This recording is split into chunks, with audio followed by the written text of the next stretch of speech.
우리가 지난주에 예수 그리스도의 복음에 대해서 함께 나누면서 노아에 대해서는 이번 주에 소개한다고 말씀드렸습니다. 자, 오늘 20절에 노아라는 이름이 등장하는데요, 그 이름의 뜻은 위로, 안식, 이런 뜻을 가지고 있습니다. 그래서 우리가 노아를 함께 묵상하면서 저는 여러분들이 이 두 가지를 경험했으면 좋겠습니다. 위로를 경험하시기 바랍니다. 주의 안식을 얻으시기를 축복합니다. 근데 우리가 지난주에도 잠시 언급을 했지만은 이 베드로가 왜 그리스도의 복음을 전하다가 어떻게 보면 문맥적으로는 좀 어울리지 않는 노아의 이야기를 그 중간에다가 집어넣었을까? 그 이유가 뭘까? 왜 베드로는 노아를 언급했을까요? 우리가 좀 성경의 배경을 생각하면서 세 가지 차원으로 그 이유를 생각해 볼 수 있는데요, 하나는 베드로 당시 유대인들이 존경하는 구약의 인물 가운데 한 사람이 노아였다는 거예요. 그 근거가 에스겔 14장 14절의 말씀에 보면 구약에 많은 인물들이 있는데 이 에스겔 선지자가 유대인들에게 세 사람을 딱 선정해가지고 소개하는데 그 이름 가운데 제일 앞에 누가 있습니까? 노아가 있다는 거예요. 그러니까 이 노아는 유대인들이 너무나 존경하는 일종의 모델과 같은 사람입니다. 아마도 당시 그리스도인들에게 이 노아라는 모델을 소개할 이유가 있었던 것 같아요.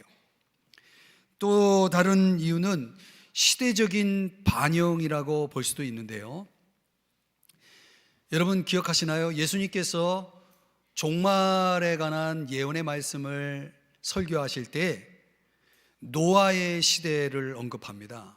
누가복음 17장에 보면은 노아의 때에 된 것 같이 인자의 때에도 그러하리라. 인자의 때라는 것은 예수님이 재림하실 때를 얘기해요. 말하자면 종말의 때를 얘기합니다. 이 역사의 종말이 다가올 때에 그 시대를 사는 사람들은 마치 노아의 시대를 살았던 사람들과 같을 것이다, 이렇게 예수님께서 경고를 하시거든요. 그러니까 그만큼 하나님의 심판을 받을 수밖에 없는 시대를 대표하는 시대가 바로 노아의 시대라면, 베드로가 말세를 의식하고 있는 그 당시 그리스도인들에게 노아를 이야기하지 않을 수가 없었던 거죠. 그 시대적인 반영의 차원에서 말이죠. 또 중요한 거는 노아는 히브리서 11장 7절에 의하면 믿음의 사람이었다는 거예요. 신앙적인 모범으로서 소개할 만한 사람이죠. 이 노아가 믿음을 가졌다는 것이 어떻게 드러나냐면 창세기 6장 9절에 의하면 하나님과 동행하였으며, 그렇게 말하고 있죠.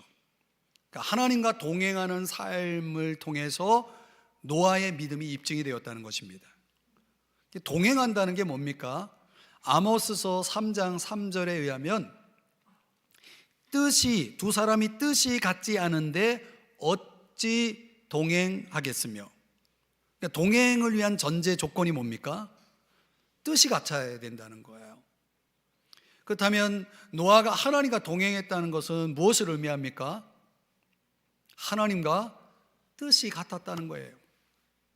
그러니까 하나님의 뜻에 합하여서 하나님과 동행함으로 노아는 우리 신앙인들이 따라야 할 좋은 모범을 보여주었다는 것입니다.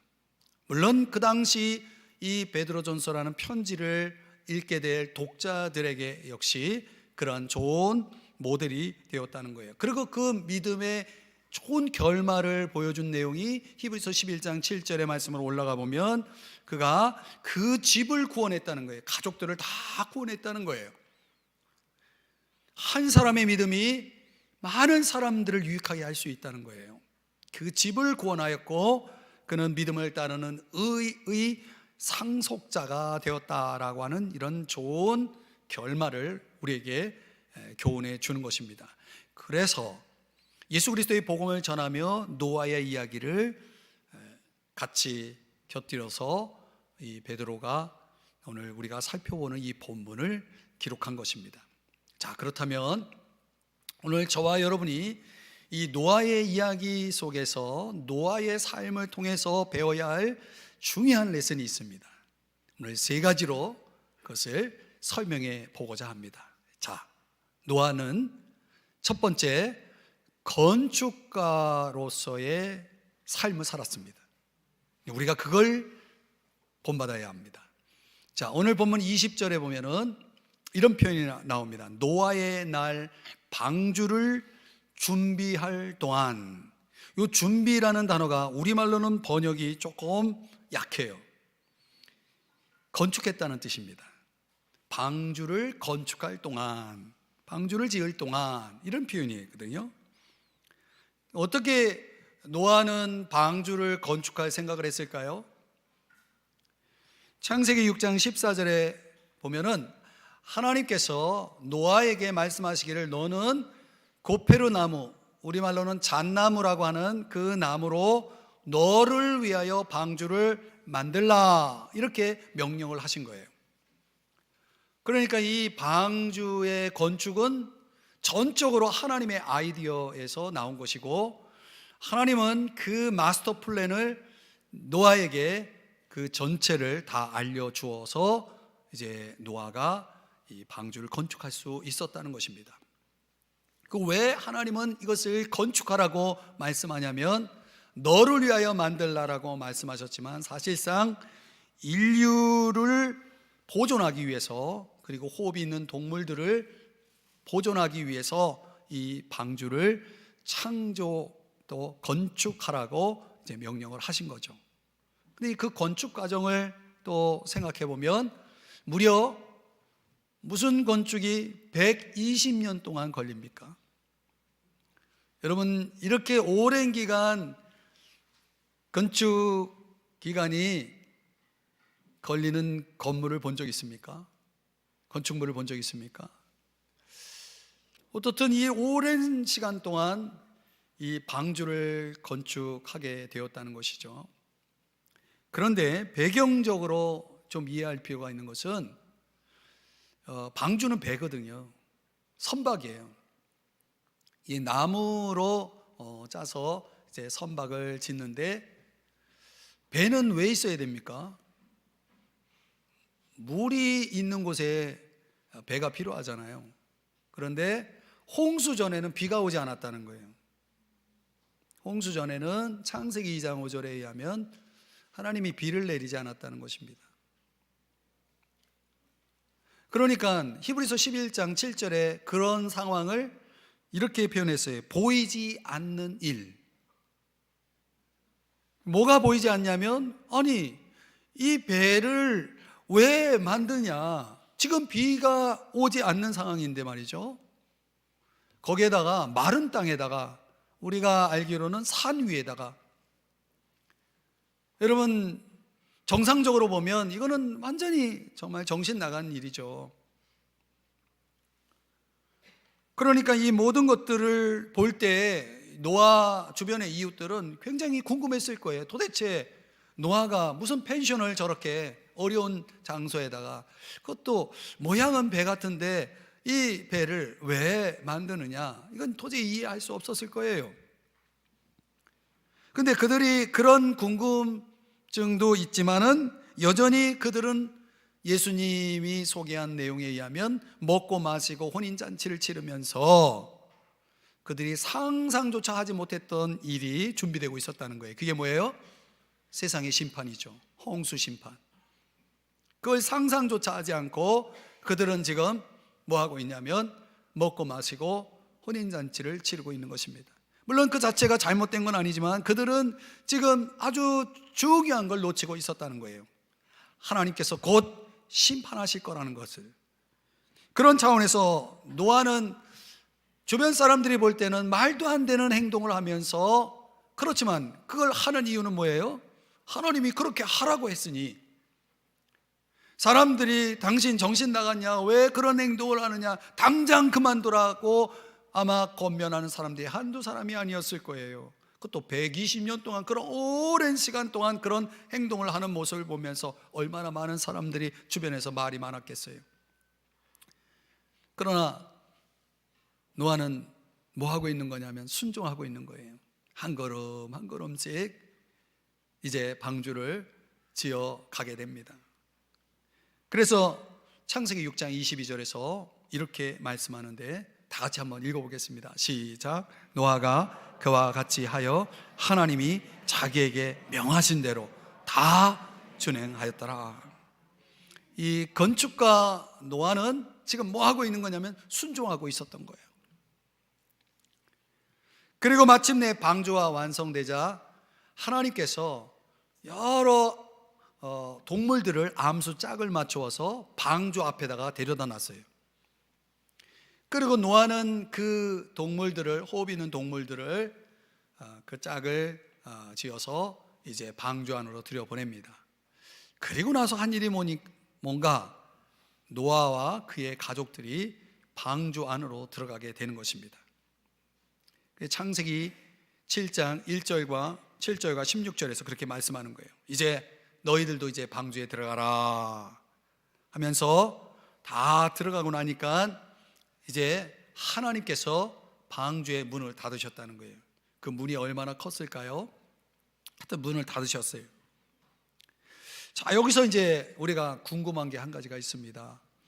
뭐 동물들이 들어가는 거야 뭐 그렇다 치고 이 노아의 가족들이 들어갈 때 어떻게 들어갔을까? 여러분에게 한번 질문을 하나 던져볼게요. 노아의 가족 중에 누가 제일 먼저 들어갔을까요? 생각 없어요? 생각해 본 적 없을 거예요. 근데 여기에 대해서 궁금하게 생각하면서 묵상한 한 사람이 있습니다. 그가 누구냐면 저 유명한 D.L. 무디 목사님입니다. 그는 이 장면을 보면서 이게 뭔가 궁금한 거예요. 누가 먼저 들어갔을까? 여러분 생각해 보세요. 비도 오지 않아요. 산에 지어진 펜션이 아니에요. 여러분 착각하면 안 됩니다. 그 공간 안에 이 한 구조물 안에 들어가는데 꽉 막힌 구조물이에요. 왜? 비가 들어가면 안 되니까 막혀 있어요.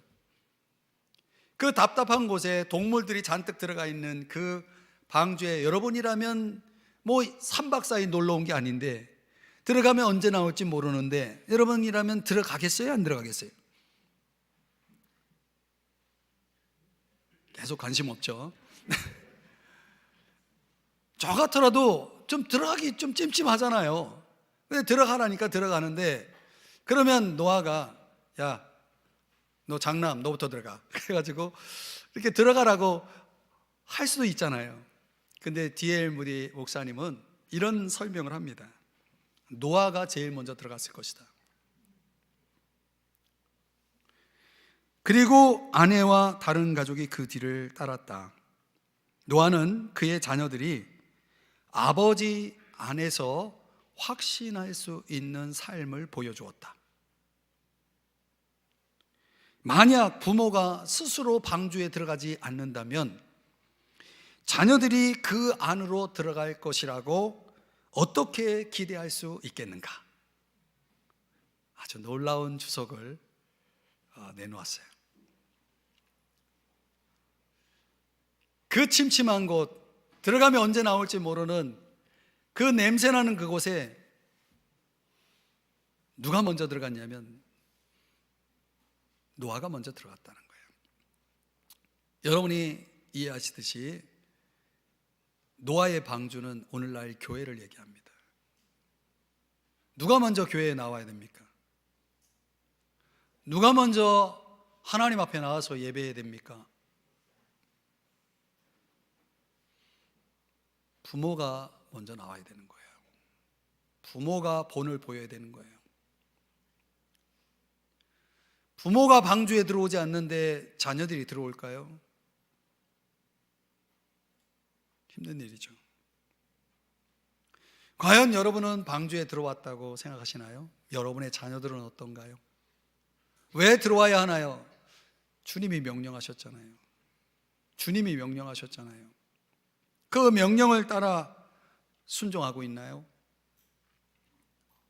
만약 우리가 주의 명령을 따라서 순종할 수만 있다면 하나님께서는 우리의 길을, 우리를 위해서 예비하신 길들을 틀림없이 그 방주를 예비하듯이 우리를 위한 가장 좋은 길을 인도해 주실 것이 분명합니다. 그래서 시편 16편 11절에서 말씀하기를 생명의 길을 내게 보이실 거라고 말씀하면서 거기에 뭐가 있냐면 충만한 기쁨이 있고 영원한 즐거움이 있을 것이라고 말씀하고 있는 거예요. 여러분, 우리의 인생길에는 항상 먼저 앞서가야 할 존재가 필요한 거죠. 건축가로서 노아는 그 말도 안 되는 일을 지금 주의 명령을 따라 순종하여 하고 있었고, 마침내 들어가라 하신 그 말씀에도 가장 먼저 순종하여 들어간 거예요. 교회는 바로 그런 곳이어야 한다는 거예요. 교회 안에는 그런 모델이 있어야 된다는 거예요. 여러분의 가정에는 그런 모델이 있어야 된다는 거예요. 먼저 들어오는 자들이 있어야 된다는 거죠. 여러분, 건축가 노아처럼 여러분이 주님이 여러분에게 무엇을 명하시든지 끝까지 순종하시기를 주의 이름으로 축복합니다. 두 번째로 노아에게서 우리가 배울 것은 전파자로서의 노아입니다. 전파자 노아입니다. 우리가 잘 아는 대로 노아는 그 당시로 말하면 시대의 마지막에 살고 있었던 사람, 즉 그 멸망 직전에 살고 있던 사람입니다. 멸망 직전.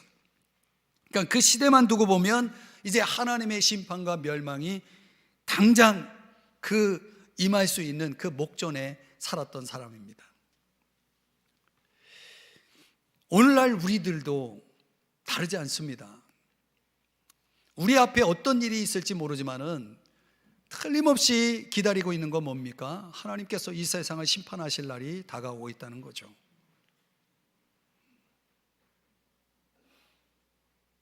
그걸 잊지 마셔야 됩니다. 그런데 노아는 그 어려운 시대에 정말 멸망을 앞에 두고 있는 그 아주 절박한 그런 시대를 뭘 하면서 지내느냐 보니까 베드로후서 2장 5절의 말씀의 내용을 참고하면 의를 전파하면서 보냈다는 거예요. 의를 전파했다라고 하는 것은 오늘날로 얘기하면 복음을 전파했다는 것입니다. 우리가 그 복음이 무엇인지는 지난주에 살펴봤어요. 예수 그리스도의 복음입니다. 그 당시에 하나님의 의를, 하나님이 어떤 분이신지를 전파했다는 것입니다. 누구에게요? 하나님을 모르는 사람들, 하나님을 거역하는 사람들에게 그 의를 전파하면서 회개를 하나님 앞에 돌아올 것을 촉구했겠죠. 그러면서 당신들이 안전하게 살려면 빨리 이 방주 안으로 들어와야 한다라고 초대했겠죠. 여러분, 왜 노아는 그렇게 해야만 했을까요? 자기만 들어가면 안 돼요? 이제 하나님이 무엇을 하실지를 알고 있는 노아, 자기 그 많은 사람들이 들어오면 좁고 불편하고 힘들 텐데 자기만 들어가면 안 돼요? 그렇게 하지 않았다는 거예요. 왜요? 에스겔서 14장 20절의 말씀인데 여기에 중간에 보면 자기의 공의로 자기의 생명만 건지리라. 여러분, 내가 믿는다고 우리 가족이 다 믿는 거 아니에요. 부모가 믿는다고 자녀가 믿습니까? 자기 믿음으로 자기를 구하는 거예요. 어느 누구도 다른 사람의 믿음을 대신할 수가 없습니다.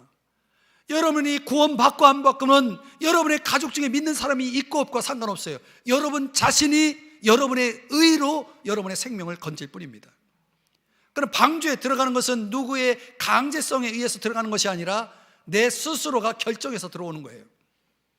그럼 오늘 이 자리에 죄송하지만 누군가의 압력에 의해서 이 자리에 있다면 여러분들은 지금 방주 안에 들어와 있는 사람은 아니에요. 의미적으로. 여러분, 이게 참 중요한 말씀을 드리는 겁니다. 노아가 그 많은 사람들에게 의를 전파한 이유가 그거예요. 내가 이렇게 만들었으니까 너희들은 다 그냥 믿지 않아도 돼. 그때 가서 들어오면 돼. 그게 아니었다는 거죠. 그렇게 노아가 의를 전파했지만 사람들은 노아의 말에 귀를 기울이지 않았습니다. 노아가 여러분 얼마나 사람들에게 의를 전파했는지 아십니까? 방주를 짓는 동안 전파했어요. 그러니까 120년 동안 전파한 겁니다. 그럼 120년 동안 전파했으면 도대체 얼마나 많은 사람들이 방주 안에 들어왔을까요? 오늘 본문 20절을 한번 보시면 방주에서 물로 말미암아 구원을 얻은 자가 몇 명이라고요? 요 단어를 빼면 안 돼요. 겨우. 왜 성경이 겨우라는 말을 하겠습니까? 겨우 8명인 거예요. 왜? 아니 120년 동안 전파했으면 못해도 8,000명은 돼야 되는 거 아니에요?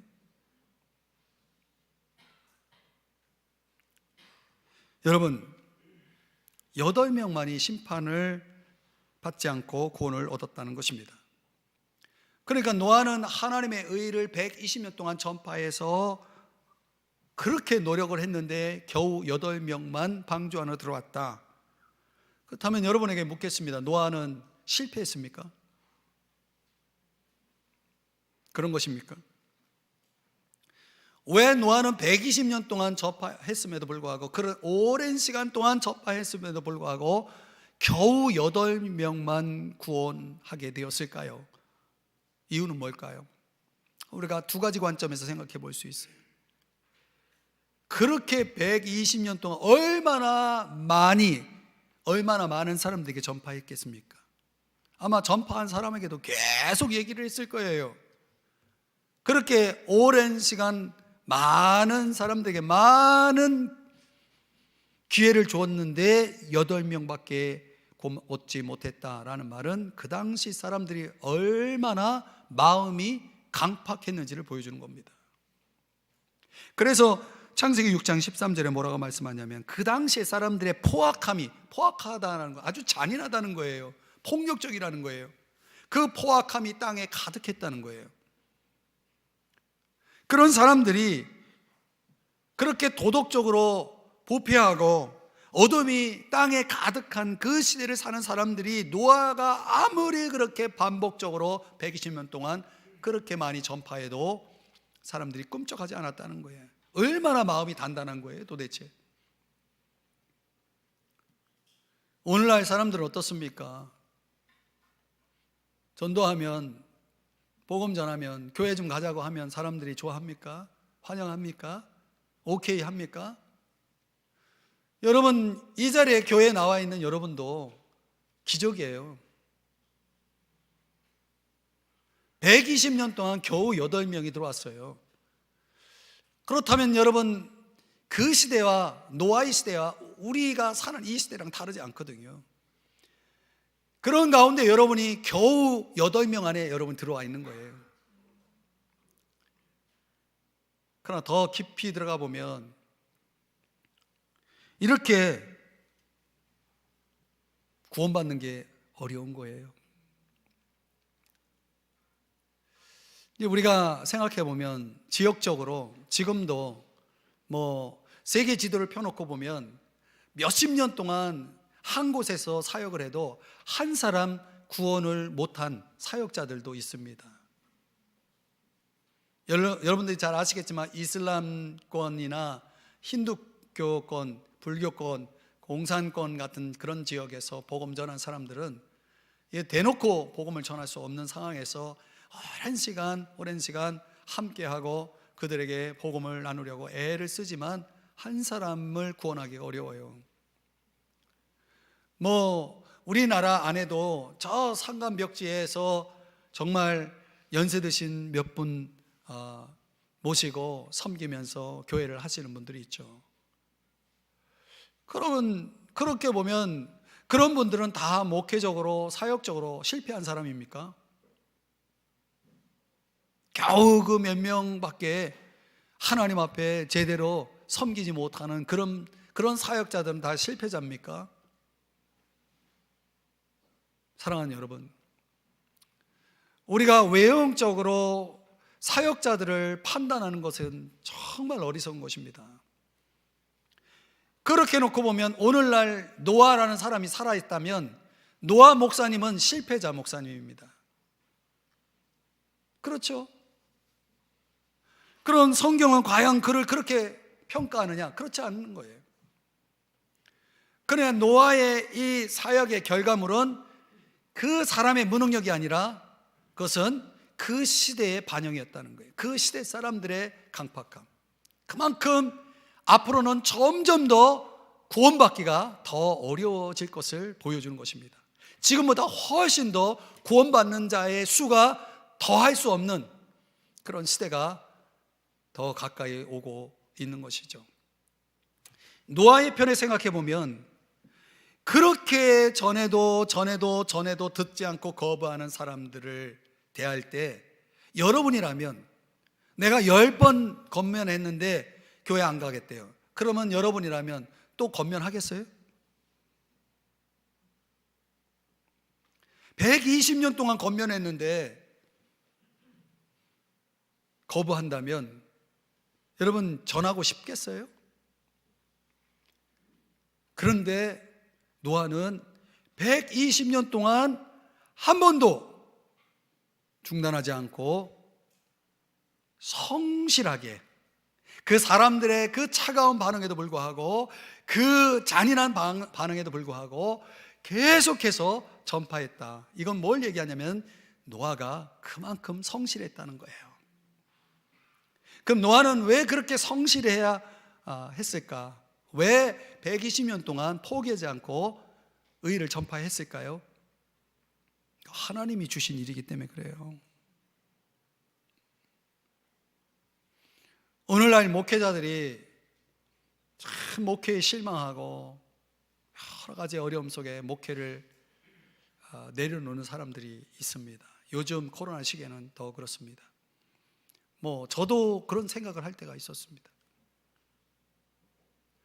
근데 그 많은 목회자들이 정말 사역적으로 목회를 내려놓고 싶다라는 그런 현실을 맞닿아도 그렇게 하지 못하는 이유가 있어요. 저도 그랬고, 그 이유가 뭔지 아세요? 목회가 하나님 주신 일이기 때문에 그래요. 저는 노아의 심정을 이해하는 거예요. 사람들이 그렇게 반응하지 않으면 더 이상 전할 필요가 없는 거예요. 그럼 멈춰야죠. 그런데 멈추지 않았다는 거예요. 왜요? 하나님이 주신 일이기 때문에. 여러분, 하나님이 여러분에게 주신 일은 무슨 일이 있어도 성실하게 끝까지 감당해야 되는 거예요. 그게 소위 소명이자 사명이라고 하는 거예요. 내가 직분을 받으면 그 직분은 소명이 되고 사명이 되는 것입니다. 아무리 힘들어도 어떤 상황에도 그것은 내 스스로가 내려놓을 수 없는 거예요. 그 내려놓는 시점이 언제냐? 주님이 나를 천국으로 부르실 때 내려놓는 것입니다. 그러니까 노아는 눈에 보이는 결과가 없었지만은 그것을 멈추지 않았다는 거예요. 그것을 성실하게 감당했다는 거예요. 그런 노아를 하나님께서는 인정하셨고, 대학으로 말하면 A+라고 하는 아주 높은 평점으로, 최고의 평점으로 그 노아를 평가하셨다는 거예요. 그래서 위대한 신앙인의 반열에 서게 된 것이죠. 사랑하는 여러분, 오늘 저와 여러분이 이 마지막 때의 노아처럼, 전파자 노아처럼 살기 원한다면은 저와 여러분이 사람들의 소리에 어떤 내 눈앞에 보이는 결과를 너무 의식하지 말아야 됩니다. 제가 너무라는 말을 썼습니다. 의식하지 말아야 됩니다. 사실은 하나님이 내게 주신 일에만 집중하고 그 일을 끝까지 감당해야 합니다. 그러면 우리 주님이 알아주시는 겁니다. 고린도후서 10장 18절에 보면은 주께서 칭찬하시는 자에 대해서 말씀합니다. 내가 옳은지 그른지는 사람들의 평가에 달려 있지 않습니다. 오늘날 우리 모두가 서로를 평가할 수 있겠지만 그 평가라는 그것은 하나님 앞에 갈 때 하나님이 매기는 평가와 다를 수 있다는 걸 아셔야 됩니다. 그럼 우리는 끝까지 하나님이 나를 칭찬하시는, 하나님이 나를 인정하시는 사람 되기 위해서 하나님이 내게 맡기신 일들을 성실히 감당하면서 사는 것이 중요하다는 것입니다. 그러면 고린도전서 15장 58절에 말씀하는 것처럼 결코 우리의 수고가 헛되지 않을 것이다 라고 하는 것은 무슨 말이냐면 알아주시겠다는 거예요. 갚아주시겠다는 거예요. 그거를 주님은 말씀하시는 것입니다. 사랑하는 성도 여러분, 전파자 노아처럼 사시기를 축복합니다. 마지막으로 세 번째는 승리자 노아입니다. 여러분, 말씀드린 대로 노아는 참 어려운 시대, 고난의 시대를 살았고, 그렇지만 그는 마침내 궁극적인 승리자의 결말을 보여줍니다. 그렇게 수많은 복종하지 않는 하나님을 거역하는 사람들에게 쏟아지는 그 조롱과 비웃음을 다 달게 받으면서도 그는 끝까지 견뎠고, 그리고 구원을 받았다는 거예요. 승리했다는 거예요. 근데 우리가 여기서 아주 중요한 묵상을 좀 해야 됩니다. 뭐냐면 어떻게 방주에서 견딜 수 있었을까? 저도 집에서 반려동물을 기르고 있지만은 뭐 공감하실 분도 있을 거예요. 반려동물을 집 안에서 키우시는 분들은 그 고유의 향이 있습니다. 그거에 민감한 사람들은 딱 오면은 여긴 동물 키우는 집이구나 알죠. 한번 생각해 보세요. 그 밀폐된 공간에, 그 구조물 안에 많은 동물이 들어갔잖아요. 그리고 3박 4일 펜션에 놀러 온 게 아니라 하나님이 나가라 할 때까지 그들은 계속 그 안에 있어야 했다는 거죠. 그래서 한 교부가 이런 말을 했어요. 방주 안에 들어간다는 것은 오늘날 교회 안에 들어간다는 것과 같다는 말이다. 또 노아가 그 방주 안에서 지낼 때에 바깥 세상에 심판이 없었다면, 바깥 세상에 심판, 홍수 심판이 없었다면 아마도 방주 안에서 풍기는 악취를 절대로 참지 못했을 것이다. 놀라운 해석을 내놨어요. 가만히 생각해 보니까 그래요. 반려동물을 키우는 제 입장에서 생각해 보면 틀림없이 동물이 어디 한두 마리도 아니고 그렇게 많은 동물이 쏟아내는 배설물들을 어디 뭐 구멍이 있어가지고 거기 내보내는 것도 없어요. 배수구도 없습니다. 그렇다면 그 공간 안에 여러분 얼마나 악취가 심했을까요? 도저히 못 참아 하고서 방주 밖을 나가면 어떻게 되는 거예요? 죽는 거예요, 여러분. 그래서 그 교부가 그걸 교회로 비유한 것입니다. 우리끼리니까 솔직히 인정합시다. 여러분, 교회가 여러분이 볼 때는 마음에 듭니까? 아마 어떤 사람은 이철이 목사에게도 불만이 있을 거예요. 또 성도 간에 불만이 있고 갈등이 있고 문제가 있고, 그래서 막 상처도 받고 시험도 받고 별일이 다 있어요. 여러분, 교회 안에는 결코 여러분 천사들이 모인 집단이 아닙니다. 죄인들의 집단이에요. 여러분이 문제없는 교회를 지구상에서 찾는다 그러면 실패할 겁니다. 교회는요 죄인들이 모인 곳이에요. 그래서 얼마든지 문제가 일어납니다. 나 때문에 문제가 일어나는 거예요, 여러분. 그런데 그렇다고 여러분 교회를 나가요? 그건 마치 악취 때문에 방주를 벗어나는 것과 같습니다. 죽는 거예요. 그래, 교회에 실망하고 밖으로 나간 사람, 세상으로 나간 사람들이요 다 죽었어요, 여러분. 죽는 겁니다. 그 원리를 그 교부가 설명해 준 거예요.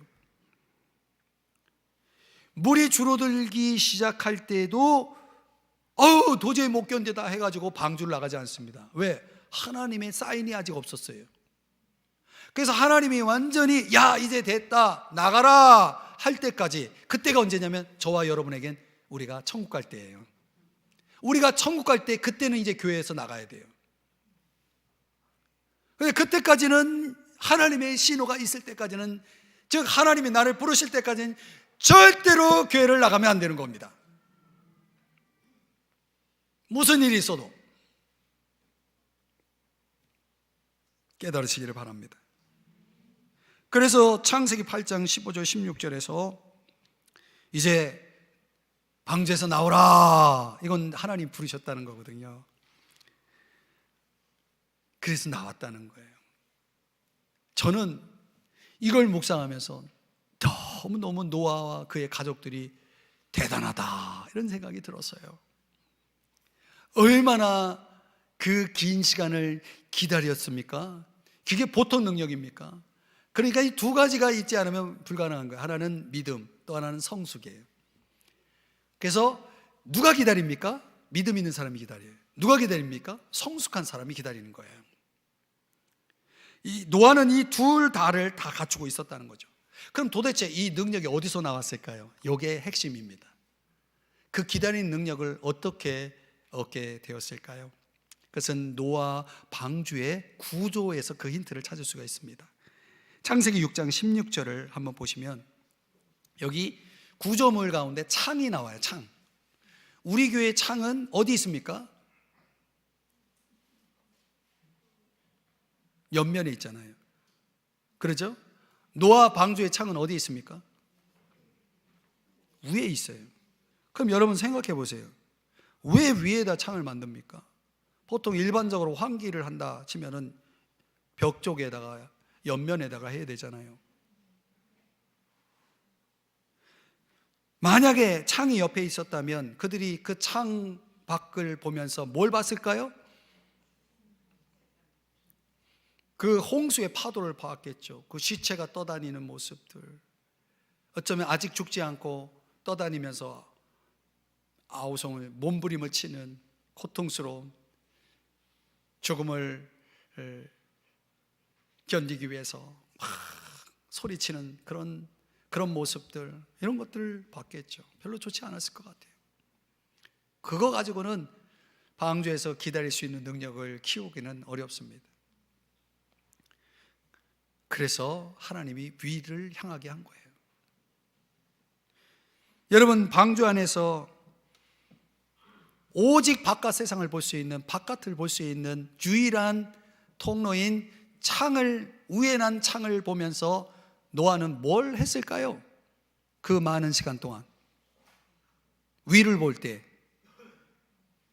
전 틀림없이 예배를 드렸다고 확신합니다. 왜냐하면 노아가 방주에서 나와서 제일 먼저 한 일이 뭔지 아세요?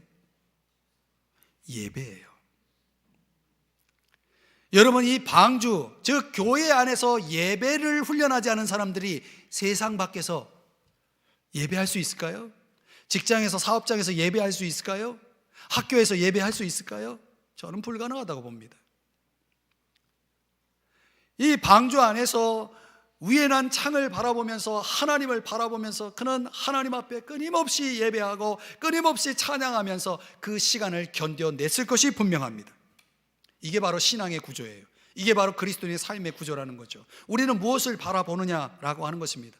골로새서 3장 1절과 2절에서 뭐라고 말씀합니까? 위의 것을 찾으라, 위의 것을 생각하라. 왜? 위의 것이 뭡니까? 위에 계신 예수 그리스도를 말하는 거죠. 여러분, 우리가 만약 옆을 향한 세상 창문을 향해서 세상의 우리의 시선을 빼앗긴다면 여러분, 우리는 방주 안에서 견뎌낼 수가 없을 거예요. 당장이라도 방주 밖으로 뛰쳐나갈 것입니다.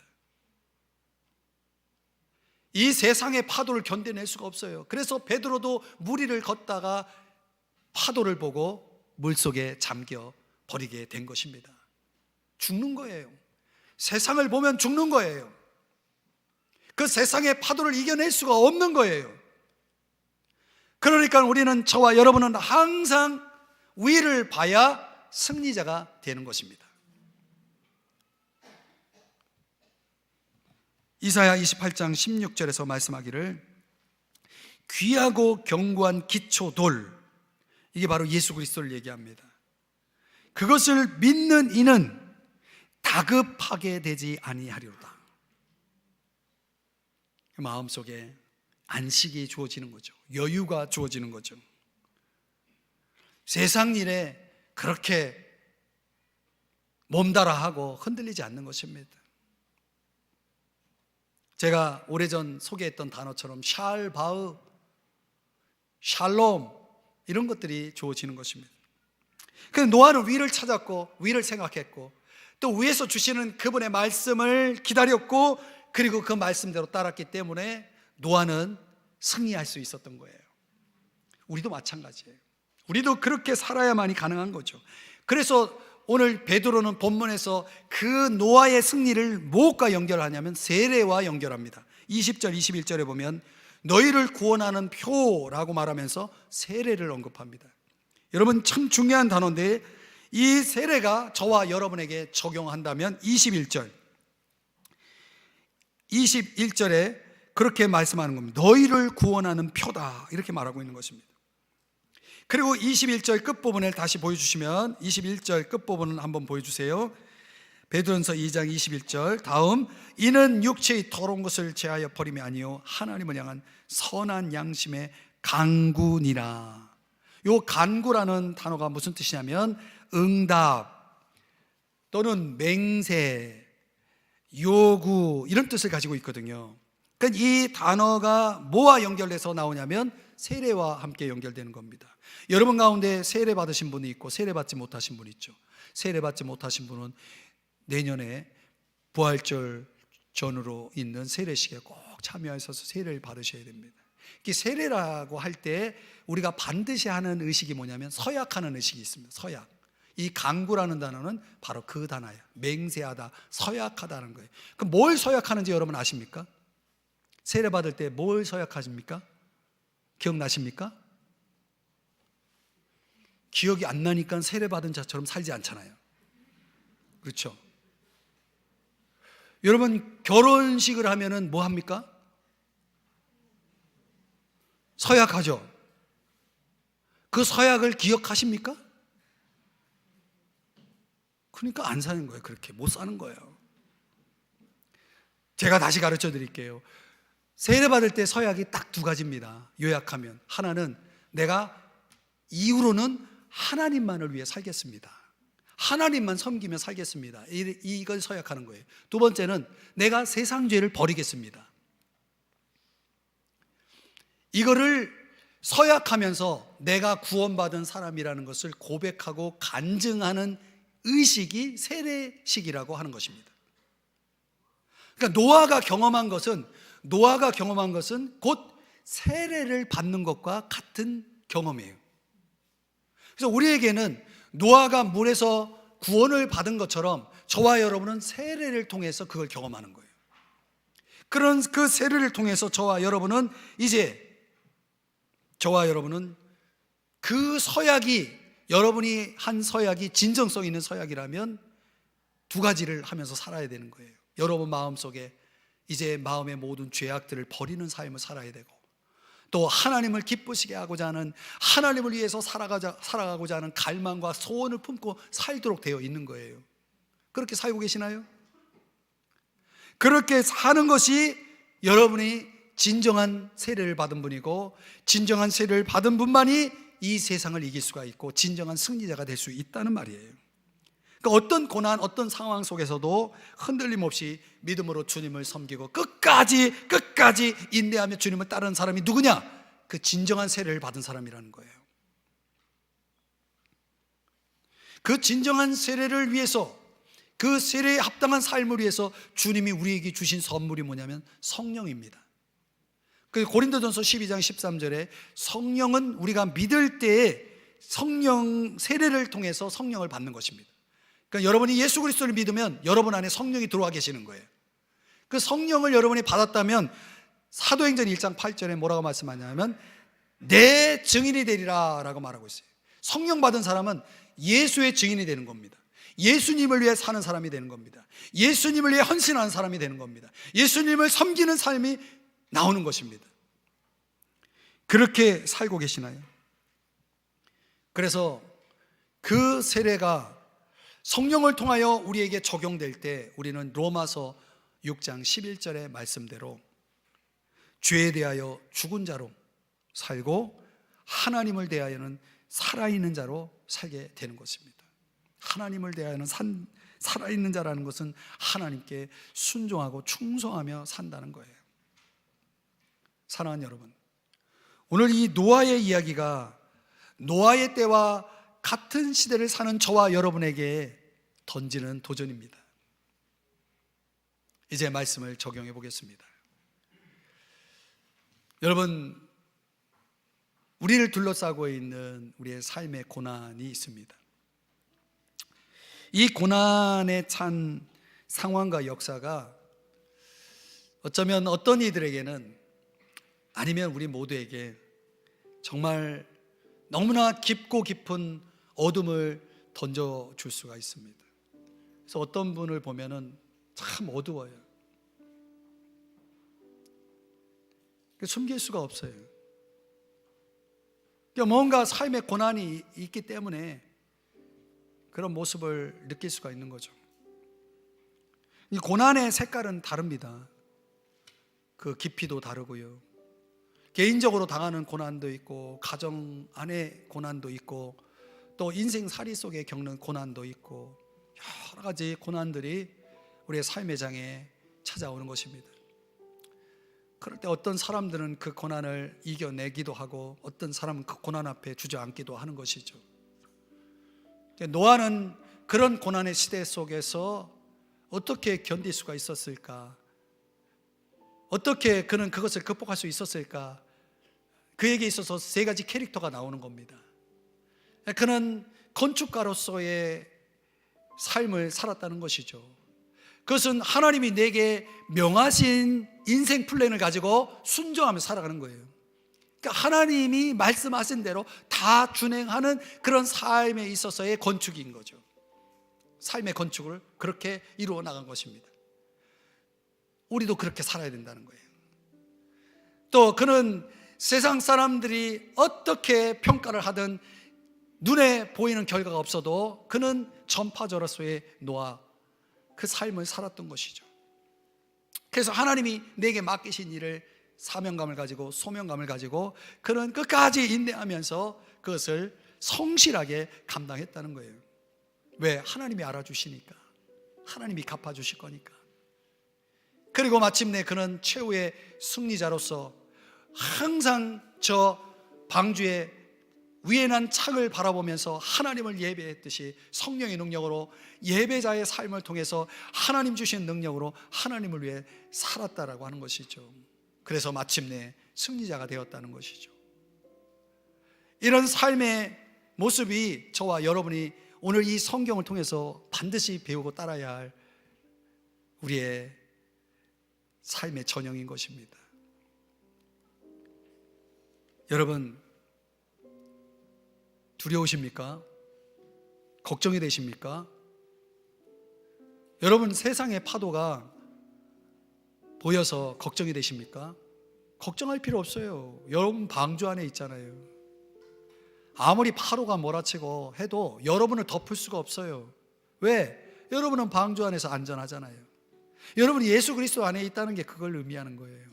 세상이 어떻게 돌아가든 여러분 앞에 아무리 어둠이 짙게 던져져도 그것이 여러분을 어떻게 할 수가 없어요. 왜? 여러분의 방주 안에 있으니까, 예수 그리스도 안에 있으니까, 여러분의 교회 공동체 안에 있으니까. 할렐루야. 이 사실을 믿고 오늘 담대하십시오. 노아처럼 사십시다.